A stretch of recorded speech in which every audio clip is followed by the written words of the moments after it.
সুপ্রিয় দর্শক মন্ডলী, এই শীতের ভিতরে খেজুরের রস বিক্রি করে অনেকে স্বাবলম্বী হয়েছে, কিন্তু বাংলাদেশে এই প্রথম অন্যরকম একটা রস বিক্রি করে আলোড়ন সৃষ্টি করছে পুষ্পা।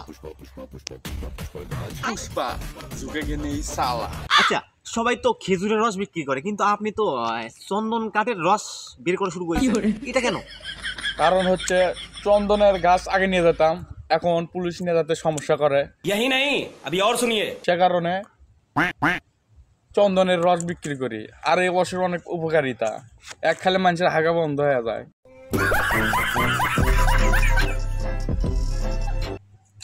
বলেন বলেন বলেন, তারপরে বলেন। ও ফাঁকা দেখা দিচ্ছেন না,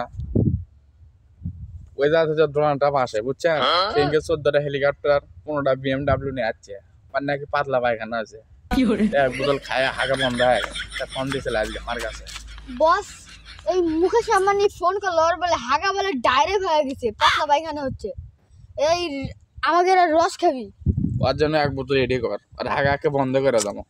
এইটাই তো হয়নি, এই কটা দিয়ে হবি।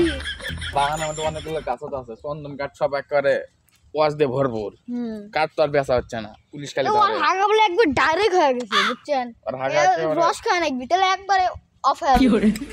সো দর্শক মন্ডলী, আপনারা কিন্তু লক্ষ্য করলেন যে যাদের ডাইরেক্ট মানে হাগা ডাইরেক্ট, তাদের জন্য কিন্তু তাদের জন্য এই রস উপকার, তাদের জন্য কিন্তু এই রসটা উপকারিতা। মনে করেন সবাই খায়, বাংলাদেশে কিন্তু খুব আলোড়ন সৃষ্টি অনেক করছে, উপকার হয় বাংলাদেশে কিন্তু খুব আলোড়ন সৃষ্টি করছে এই পুষ্পা, এবং এই রসটা আপনারাও ট্রাই করবেন।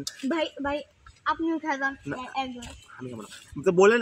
আরে ভাই আসেন, আমি কেমন এক গ্লাস কবার দে।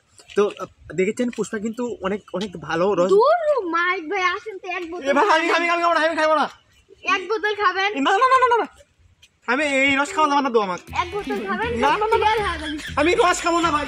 वो नहीं खाएंगा तो नहीं खाएंगा, हमारा रस डोनाल्ड ट्रम्प खाएंगा, मुकेश अंबानी खाएंगा, हम बेच के कोटिपति हो गएगा।